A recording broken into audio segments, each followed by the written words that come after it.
All right, There we go. we have started. Okay, we are on the air, broadcasting across the entire United States and beyond. We are almost prepared for a cast. I need to eliminate one piece of background noise. One moment, please. Okay, you got it. Prepare for podcast. SCTV is on the air. No, that's actually not us. That's a whole nother thing. All right, let's kill that Okay, just to better. reduce. All right, I just killed another program I saw was running. I didn't mean to have running. And let's stop OneDrive from syncing. Just pause syncing. All right, now I've got VLC up. I've got. Nope. Are you still a pair of eyes hanging over the top of your screen? No, I can see your face now. Yes, That is I'm actually hilarious. sitting upright like a non-Neanderthal. So, I thought you were doing the Kilroy impression originally. That was really funny. oh, nope, Nope, no Kilroy. All right, no, so no I'm gonna Kilroy. roll the intro, and we will take it from there. All right, let's do it. Some sort of visual indicator. Oh no, actually, I don't need to do that. I'm not trimming the video on these things. So, and rolling. Battle commencing in The Ravenmold 10 demands seconds. tribute. The spirits guide your hand. This hero's getting on my nerves. 5, 4, 3, 2, 1. Prepare for combat. Greetings, heroes. Welcome to Prepare for Combat episode number 25 for September 26th, 2014. This is Accusod. Joining me is our captain of a number of ghostly vessels. We have our own Brian Blackheart, also known as Ro. Hey, usually Alakaz gets introduced before me, and you might be wondering Yeah. where the heck Alakaz is. I think he is somewhere in the lost StarCraft map for Heroes of the Storm Oh, that no. doesn't exist yet. Yeah, that intro would have made more sense if I got to announce that, that Alcaz was our own Dragon Knight. And then you being, Indeed. Blackheart would have made more sense. But, oh well. But, yeah, as you said, But Alcaz now, is what does missing that in make action. you? If he's the Dragon Knight and I'm Blackheart, then I want to does be that that make evil you? plant creature. I forgot the name of the evil plant creature. So you are the Night Terror. The Night Terror. That works for me. Okay. I am the terror that flaps in the night. No, hold on. Totally different show. Wrong. Yeah, wrong Terror there. Wrong show. Although I love that show, but that's a totally different show. Indeed. So, Ro, it's been 2 weeks since our last podcast. What have you been up to? Yeah, not playing a lot of Heroes of the Storm, and I will kind of get into some of the reasons about that in a bit. But I've been still watching a lot of Heroes of the Storm. We talked on a previous episode about how people are starting to do this replay feature that isn't really directly available, but people are still kind of doing that workaround to get replays to work. Right. Did we And cover that on the last show or the show right. before? Yeah, it's all kind of a blur now. But there's some really good stuff that's starting to come together now where you're matched up against teams. I mean, it's still kind of a work in progress, just kind of like how Hearthstone was in the early days. And still, Hearthstone doesn't have an observer mode. They kind of patch it together to make it work. And they're doing the same thing with Heroes of the Storm, and people are starting to do esports casting videos and posting them on YouTube. And I got Yeah. to see some of that live streamed on Twitch, too. It's really interesting. That's awesome because that's what the thing I love about these games, these whole genre of games, League of Legends, Smite, Heroes of the Storm, is actually the esports aspect. This game, I cannot wait to come out, as we'll talk a little bit later. That is really what is driving my interest in doing this podcast specifically, is being able to get into the esports and the teams and the competitions and actually running some. I'd love to actually host our own league and get members of AIE that we're both members of, and get the AIE community involved and run our own tournaments. And that's the part of it I really love. So it's really good to see that's beginning to become a burgeoning thing. Oh, yeah, absolutely. I mean, yeah, it's funny, too, because I've never really gotten hooked onto watching League of Legends matches. I've watched a few, like I've watched championship games and stuff, and for some reason it never really grabbed me. But maybe it's because I've had a personal investment into the game myself now, but I've been really entertained with what I've seen so far, and it can only get better. It's so funny how, because in most of these they have two casters doing, and they're each using their own version of the replay, so in order to sync themselves up, they have to basically say over the stream, 3, 2, 1, go, and both of them unpause their replay. It's kind of fascinating seeing how it plays out. But yeah, I'm definitely with you. The esports part of this really intrigues me, just because, among other things, it's really interesting seeing how teams that know what they're doing and that communicate well, how they just seem to play the game at such a higher level than I could even imagine playing it. Wonder, are they playing the same game I'm playing? Because they're doing a whole lot better moves and better abilities. Oh yeah, and knowing exactly when your cooldowns are going off, and being just so aware of map vision and where different characters are. They're just thinking on so many other levels simultaneously, where usually I'm focused on, okay, where's the next Merc camp? Well, you are a jungling fool. You love the Merc games. So I love the jungle. I love the jungle.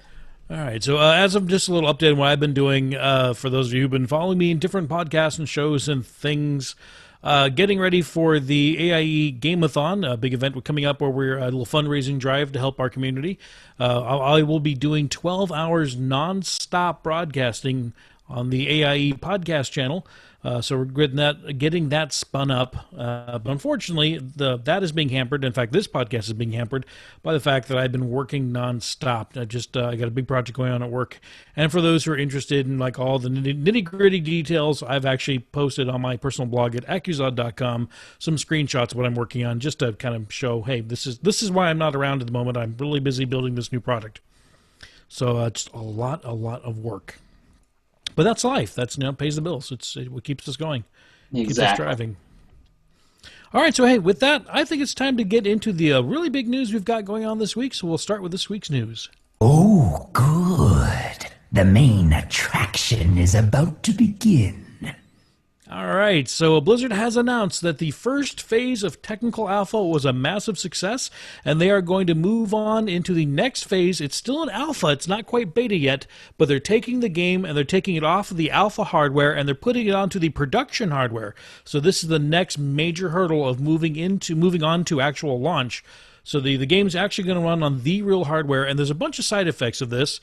The first thing they're going to do is wipe the game. So those of you who have been playing for a long time, like I have level 40 characters. I think I've bought every character I could possibly want. I have all but like 5, thanks to the big gold boost that they gave out a while back. They're wiping the account entirely so that people coming in after the move will be starting over. Everyone will be starting over at the same level. So, Ro, how do you feel about that? Are you okay with that, or are you going to be angry? Well, I'm not angry because they gave us plenty of warning that an account wipe was going to happen. Interestingly enough, I think it actually said on that article that this next phase is what they consider the final phase of the technical alpha, which is a very telling sign.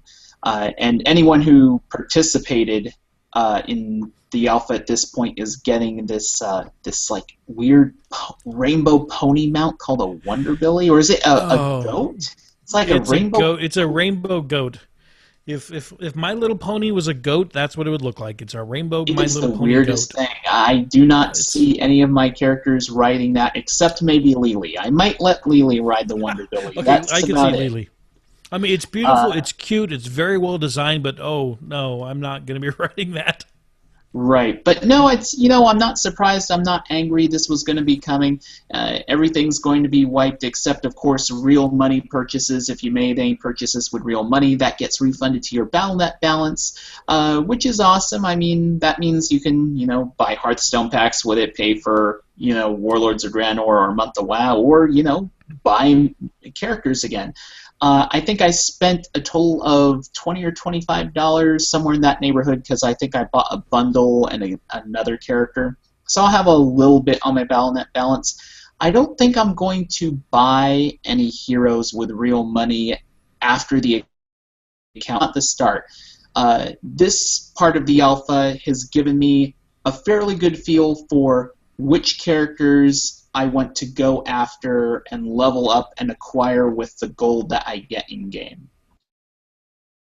There's like 3 or 4 I really love, and those were the ones on my list to get. So for my list, and I'm interested to hear yours, my list, I'm going to be going for Lily for support, Diablo for warrior. For specialist, I'm going to go with Gazlo first, although I'm really tempted to go with Zagara. And for assassin, I thought I was going to go with Falstad for a long time, but, to be quite honest, even though he's free, I'm kind of liking Raynor, and I think I'm going to stick with Raynor as my go-to assassin. So that means that when I start after the wipe, I'm going to probably be playing Raynor pretty heavily to acquire gold, and then from there move on to acquiring either Lily or Gazlo and just continue onward. No, makes sense. I personally got really bit by the Turiel bug. I love Turiel. That's by far my favorite character. So it'll be the first one. And that's if they put out a bundle with Turiel and that fire skin he's got, I will absolutely pay real money for that. I'll be saving my money just to see if that bundle comes out again. I think other than that, Nova is the other one I really liked. Nova is the assassin class I love so much. So I think that's my warrior and assassin. Specialist would be God, that's a tough call because Murky. I love Murky. I love the way he dies and comes back so fast. That just cracks me up. Probably go with Murky or the Witch Doctor. I love the Witch Doctor as well. I love that zombie ring. That I love the way you just mess with people with that. Yeah, as long as you don't trap your own teammates in it. I've done that, unfortunately. Trapped myself more than once. Everyone who's first played Nazebo runs it. Now, another benefit of the new move to the production hardware is they're going to be merging it in with the real BattleNet, so it will no longer be this alpha limited cloud-based BattleNet. You'll be able to actually see all of your friends in World of Warcraft, Diablo 3, all those other StarCraft, all the games, and they can see, I'm guessing they'll be able to see that you're playing Heroes of the Storm. Of course, it'll still be an alpha, so we don't know how wide they're going to cast that net after they come into the production hardware. So I guess we'll just sit there and be able to message all of our friends saying, "Ha ha, I'm playing Heroes." Well, I'm disappointed that this now means that I will not be able to call in sick for raiding in World of Warcraft and actually play Heroes instead. Oh, I didn't even think of that. That's awesome. Because I would never do that. Have been those 2 nights I called off, but I'm kidding.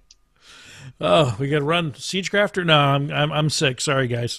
Yeah, I'm killing mercs. Yeah, I'm killing mercs. So they're also resetting the matchmaking engine that's been building up all this time because the new matchmaking engine took into account all of your past play time and kind of what kind of skill level player you were. And so resetting the games, of course, everyone will be back on the same playing field when it comes to the matchmaker. So I'm predicting a little bit of a rage there when people who like us are basically noobs. I'll speak for myself. I'm a noob. Get put in against people who are really, really good because they haven't yet worked their way to that level of matchmaking. So what do you think? You're going to wait a while till they get their way out of your queue?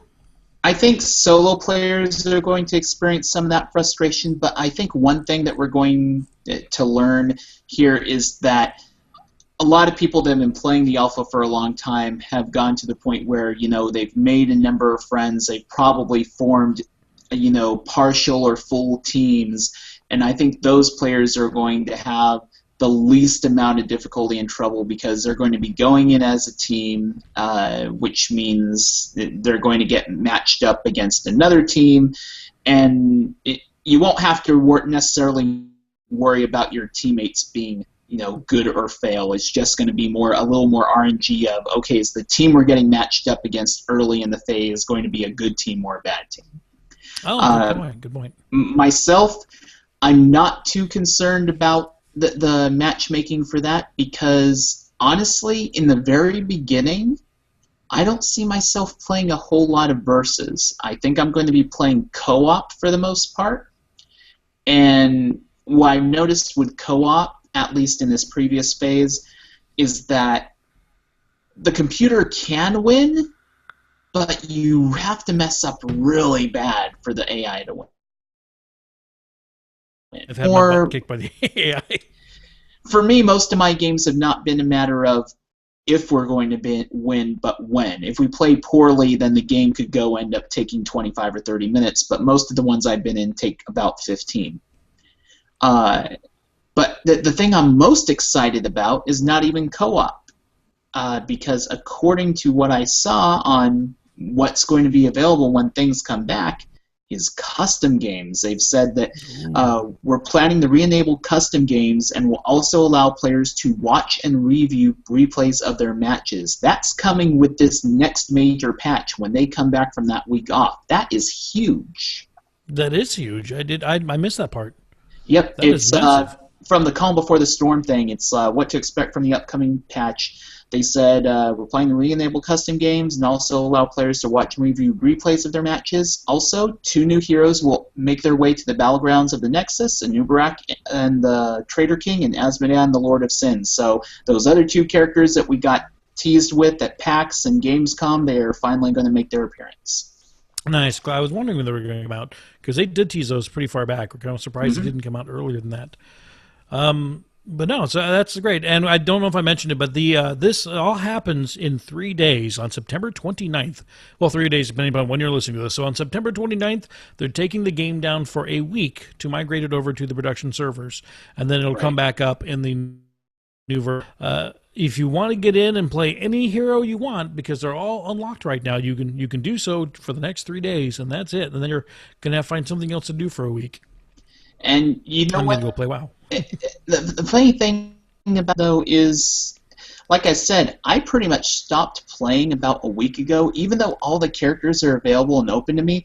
For me, it's been kind of a matter of, well, if the wipe's going to happen anyhow, I don't want to really invest any time toward leveling or gathering gold that I'm not going to have in a couple weeks anyhow.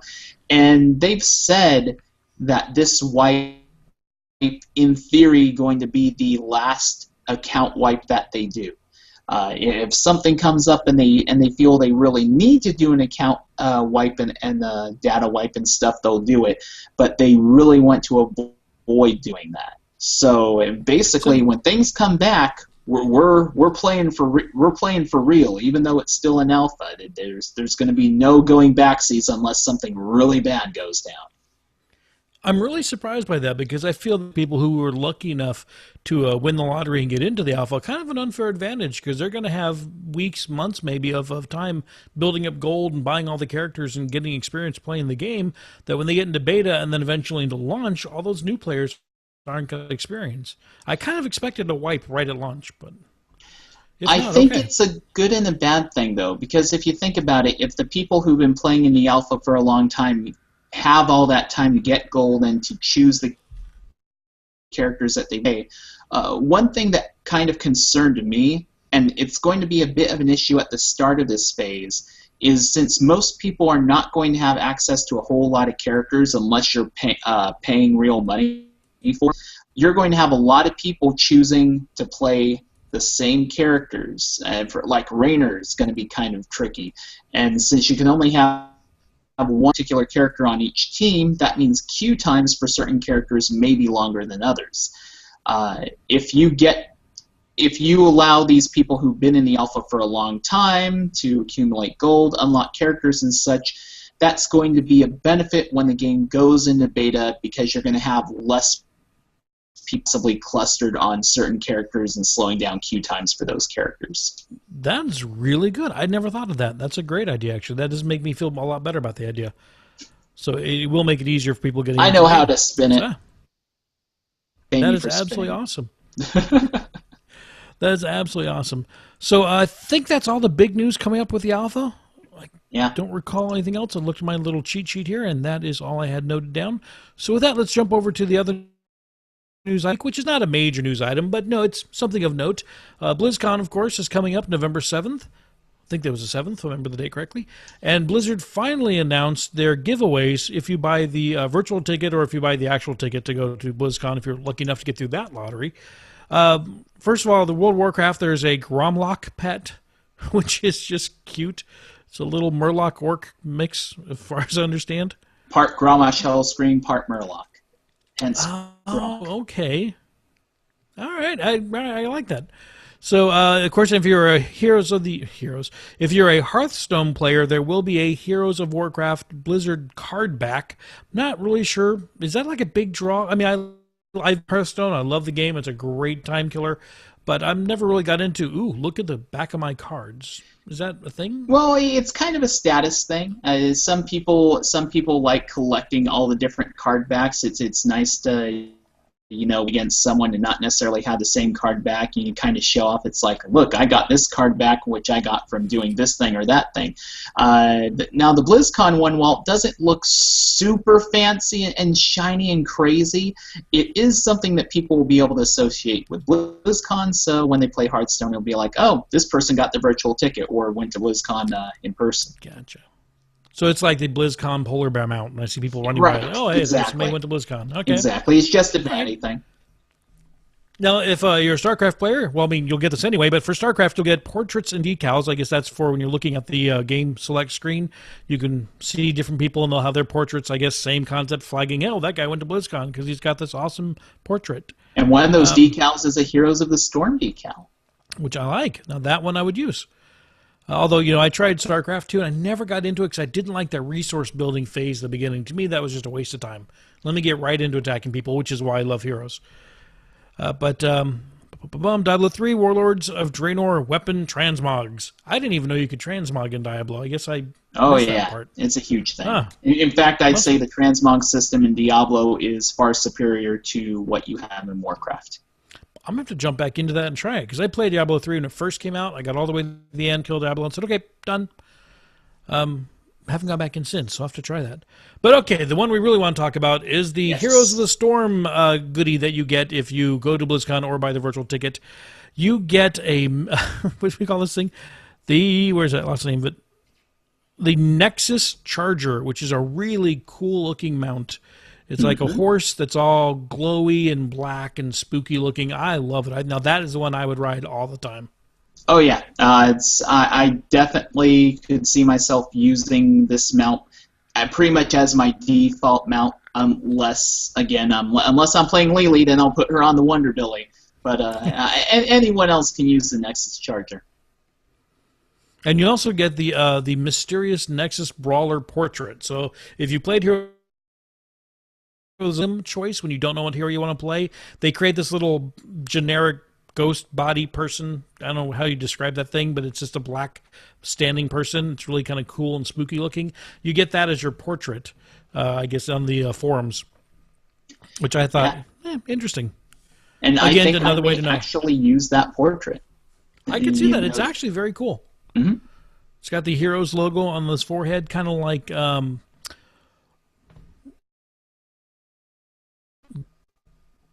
is it just the Watchman? I'm totally gone. Okay, so my brain's not working, so we're just going to move on. So those are the really big news items. The Alpha Wipe's coming up, and BlizzCon's coming up, and we're really excited to see the game get that much closer to getting closer to launch. So let me ask for predictions on it going into beta and eventually launch. When do you think that'll happen? Well, we're going into the last part of Technical Alpha in the first week of October. They're going to have plenty more people playing the game.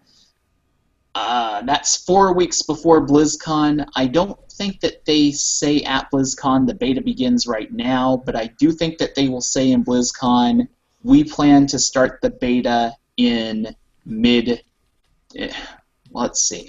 I think they would say we plan to start the beta in either the end of December or early 2000 or the beginning of 2015.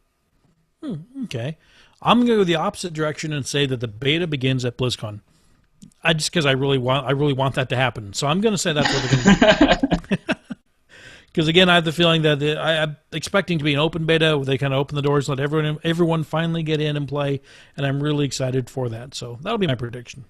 Sure, and I'd love to see that, and if that happens, I will be pleasantly surprised. I've just come to, when it comes to Blizzard and announcements and timeline and the big old soon TM thing, I always try to pad a little extra time to whatever my expectations or desires are. So I'm thinking, well, if they say the beginning of next year, then that sounds typical Blizzard to me. Yeah, it's okay to be wrong if they come out early. It's not okay to be wrong if they're Exactly. way beyond your date. So yeah, it's like the Wheel of Fortune, not Wheel of Fortune, Price is Right bidding war kind of thing. Closest without going over. Exactly. Okay, so with that, let's move on to our resource spotlight for this week. I believe some tribute is in order. All right, Ro, who do we have this week? So the spotlight for this week is going to be on nexuschamp.com. That's at www.nexuschamp.com.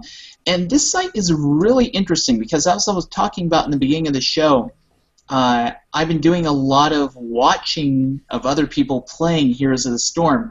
And Nexus Champ is associated with this one league going on right now called the Heroes Premier League. And what's been going on there is on their Twitch channel and also on their YouTube channel, like youtube.com/NexusChamp. They've been doing matches using that whole kind of workaround replay system that we've talked about. And they've had casters from different port areas of the community. For instance, Jake and Sham2 from the Town Hall Heroes podcast, they've been casters on it.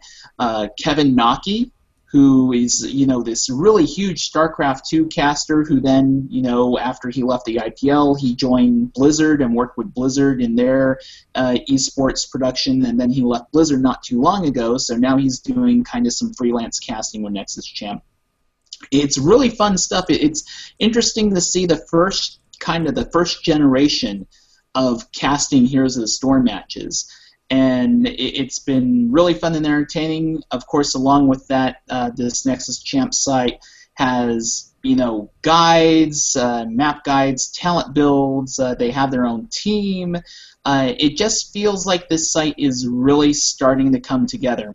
And it's run by Pride, who is more well known for his Warcraft content over on But Wait There's Lore, and he was doing some Heroes of the Storm podcasts and stuff there as well. But I guess his real pet project, he's been taking things up to another level, and the amount of support and cooperation he's getting from different areas of the Heroes community is just really amazing to see it come together. So I'm really happy with this site, and I hope it continues to grow. I think there's a lot of promise with Nexus Champ, and you guys should check it out. At the very least, go to the site's YouTube channel, because you will see a ton of on-demand Heroes game replays, and you might learn something from those. Okay, I got sucked into reading one of these articles. I missed everything you said. Can you say it again? No. Right? Actually. He posted this article just earlier today about how people communicate when playing Heroes of the Storm games, and he was saying about how he prefers Skype, while a lot of players on the forums seem to be bashing Skype, and he was giving his input on why he thinks Skype is a better thing to use for team coordination stuff. Oh, yeah, he's got pie charts and yeah, and you're not a legitimate site until you have charts and graphs. Exactly. We need some charts and graphs. We'll have to make some up. Exactly. So. Yeah, one thing that threw me off here, or didn't throw me off, but they one of their posts they talk about in the first ever Heroes of the Storm tournament. How in the world do they pull off a Heroes of the Storm tournament when you can't even control who you're playing?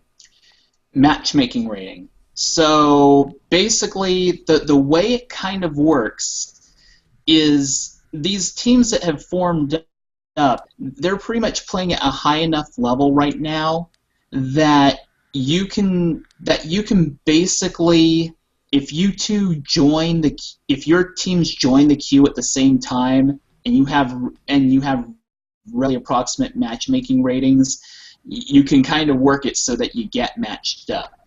Since there aren't a ton of people playing right now, and this Heroes Premier League is kind of putting the spotlight on some of the highest ranked rated teams. They've even got like a ranking system for these teams right now, like EU first and US first.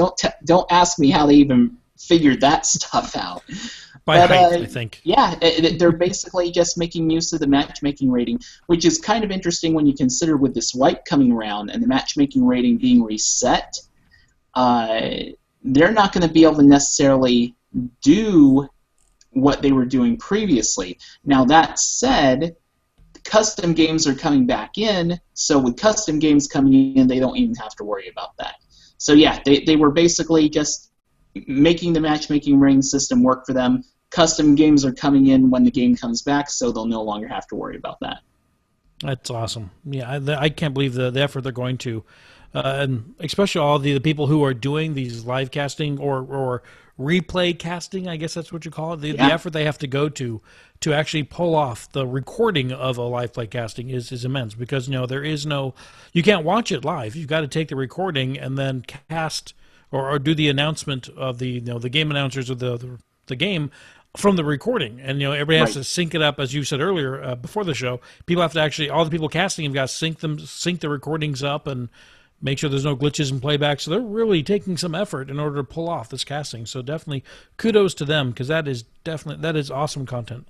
Well, and considering that we're really at just the very beginnings of seeing esports develop for this game, I can definitely understand why they're putting in this effort, because since there's so little of this content that's readily available, those that are going to be able to put this out first and get noticed first are going to go a far way into the future when this game really gets rolling and more people get into it. Yep. And speaking of being there first and when this game really gets rolling, it's probably time for us to move on to our discussion topic of the week. Let us make their insides outsides. Okay, now we've had some discussion internally amongst Ro, Al, and myself about the future of this podcast specifically. Now, we went to every other week recordings from a combination of the fact that there isn't really a lot of great news coming out every single week during the alpha, and the fact that I've been just buried at work and it was either every other week or just not do it anymore. But we've come to the point where I've come to the point, at least, where I'm thinking at this point in time, and we're actually discussing this live right now. So a decision's not been made, but we're going to make it right here, right now, about whether or not to keep the show going every other week, to make it go once a week, or to honestly stop it for a period of time, or even forever, depending on how it comes out. And just to throw out my thoughts on the matter, just because I wouldn't say annoyed, but the fact that the game is in alpha with limited access, and there's so many people who want to get in but have not been able to get in, have not been able to get in for quite some time, I believe the interest for the people who are not playing is waning. And the people who are playing are too busy playing to listen to a whole lot of podcasts. So my thought is kind of to put this show on hiatus until the time where it goes into an open beta and we can get a lot of people in there and playing, with the only caveat that if we get to actual tournaments and rankings where there would be news every week because people are actually playing the game and having tournaments, that might bring us back as well. But that's my current thought. So, Ro, what do you think? Well, I can definitely understand and agree with that. And I noticed it myself. When I look at social media and stuff, you don't see anywhere near as many people talking about Heroes of the Storm anymore, even when there's, a big patch or news coming along with it. And that's because people have, for the most part, real estate in the game. Alpha is alpha, and you only have several thousand people out of a potential millions that want to play this game. It's just funny, you think about the millions upon millions of people that play League of Legends, and not even 0.1% of those players have access to Heroes of the Storm right now. I believe the league is at 40 million worldwide, right? If I recall, 40 million players, and I think, I would imagine that the alpha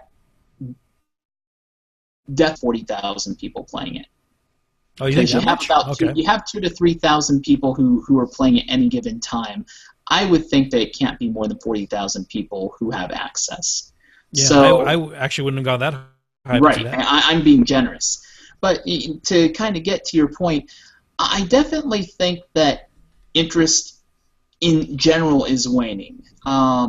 For those who are in the really competitive teams, for those who are pursuing the casting aspect and the esports aspect, things are just starting to pick up, and things are going to really surge when we get into this next phase of the alpha, when custom games become a thing, when replays actually become a thing.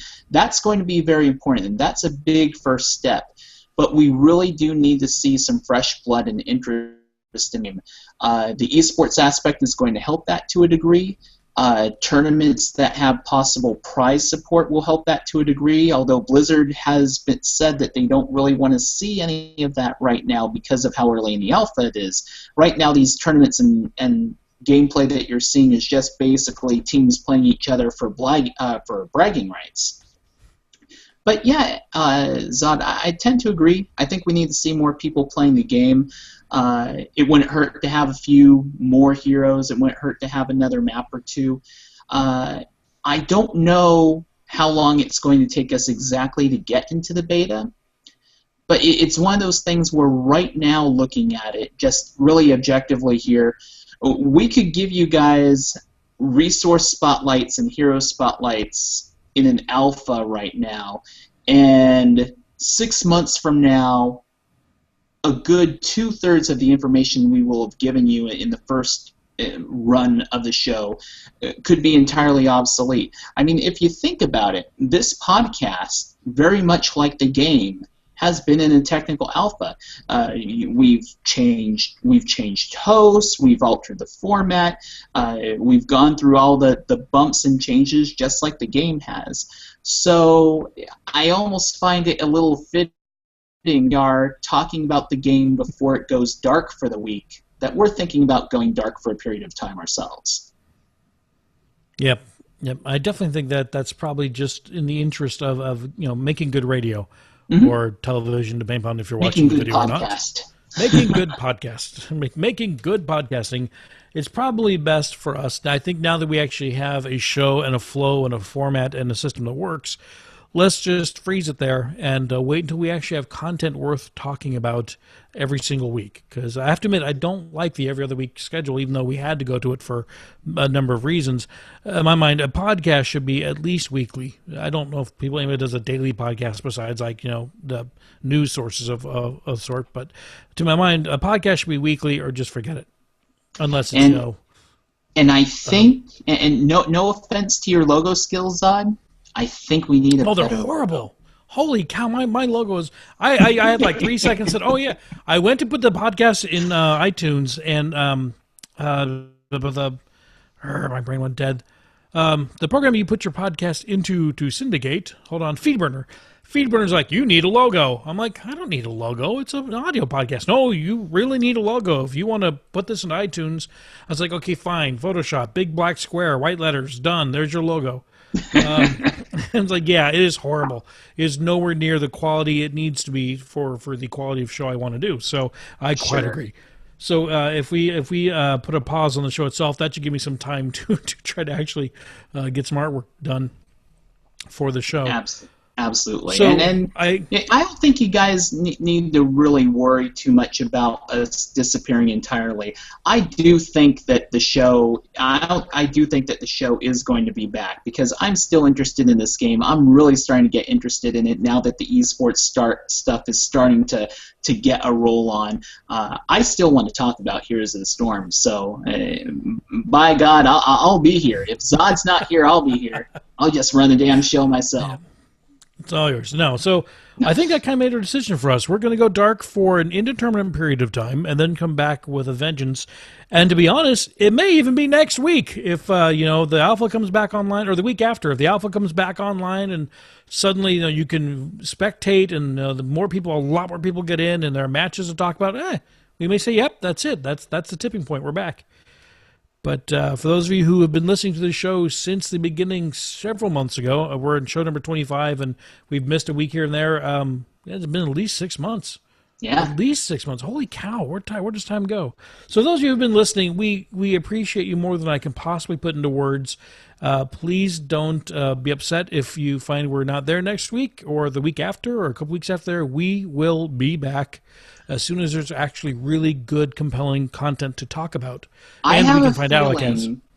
I have a feeling that even if we're not necessarily back on a regular basis, I would not be surprised if you see us back following BlizzCon to talk about what all has been revealed and shown at BlizzCon, to talk about whatever exhibition games were done at BlizzCon with Heroes of the Storm. So I think this isn't making anything official, mind you. I'd say it's a safe bet that we'll be talking about Heroes of the Storm not too long after BlizzCon.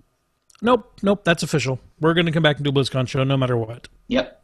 I think that is such a good idea because there will content that they're going to give out at BlizzCon. There better be.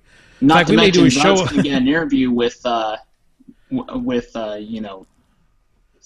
can't even think of his name now. I'm such a horrible person. Russell Dustin Browder? Browder. Browder. Yeah, Zod's going to interview Dustin Browder. It's going to happen. Russell is the musician. I've got a signed CD from. Okay, so Dustin. Yeah, so I'll have to get a ticket somehow, I guess, if I'm going to do that. We'll get him to come over to the AIE Guild Hall. It's going to be rocking. We've got to actually. I'm not going to name any names because Russell Crowe once told me to not name names or stop being a name dropper. But we actually do have a number of Blizzard employees and celebrities and pseudo-celebrities that are all going to come drop by our guild hall. So if you happen to be at BlizzCon, check out the AIE Guild Hall. Just saying. But we'll get Dustin to come over and we'll interview him on the spot. Sure. That'd be awesome. Right. So if not before BlizzCon, we will be back at after BlizzCon to talk about that. All right. So with that, let's jump into the show close. Cease fire! If they want more, they'll need to pay up first. Okay, if you want to follow us on Twitter, we will keep updating there. Where there's, as a matter of fact, we will keep updating Twitter and the website just so you have a resource to go to. But even if we don't do audio shows, but you can follow us on Twitter at Prepare4Combat with the number 4. You can email us if you have any ideas, thoughts, or suggestions about when we should come back, if we should not go away at all. This show, and for some reason you're still listening all the way to this point and you don't want us to come back at all, email us. I'd love to hear about it. So you can email us at podcast@prepareforcombat.net or browse our website at prepareforcombat.net, and there is a contact us form there on the site. So, Ro, where can people find you on the web? You can follow me on Twitter at RoWow, spelled RHOWOW, and you can also check out my other show, Realm Maintenance, which is a podcast that tends to put the spotlight and feature on other podcasts covering Blizzard games out there, and you can find that at realm-maintenance.com. All right, do you want to plug World of Podcasts? Sure. So World of Podcasts is going to be November 6th at the Anaheim Hilton, just the night before BlizzCon is going on. We're going to have plenty of people from World of Warcraft, Heroes of the Storm podcasts, and much more, just talking about a variety of things. Some of the panels are going to be, about World of Warcraft. Some of them are going to be very open questions. Some are going to be about how to create podcasts or how to create, other forms of content creation like YouTube videos and streaming and such. And some of the people I named, like Shamtu from Town Hall, he's going to be on a panel, I know that. Pride, who's behind Nexus Champ, he's going to be involved in the content creation panel too. So I'm definitely going to have to pick his brain about Nexus Champ when I talk to him. So yeah, that's on the 6th. It runs from, I believe, roughly 6 p.m. to 11 p.m., give or take. You can RSVP for World of Podcasts right now. Now, the admission's totally free, but we do want you to go to Eventbrite. And if you go to eventbrite.com and put in World of Podcasts in Anaheim, you can RSVP for World of Podcasts. Let us know that you are planning to come. And if you do RSVP, if I'm not mistaken, that's going to give you extra chances to win some of the giveaway items being given at the event. Nice, very nice. And for those of you who can't actually be in Anaheim for BlizzCon or World of Podcasts, I actually will be running the video stream over the World of Podcast website, which I believe is worldofpodcast.com. So you can still tune in even virtually. And it's much, much cheaper than the BlizzCon virtual ticket. In fact, it's free. So tune in to watch. So lots of great stuff there. Okay, Alakaz, when he is with us, or I guess always, he's always at Alakaz on Twitter. And you can always follow his other shows that he shows up, geektopiashow.com. You can follow me on Twitter at Accuzod, ACUZOD, or go to my website and look at the development project I've been working on recently, if anyone cares, at Accuzod.com. So with that, I call this the close for the show before the next one, whenever that is.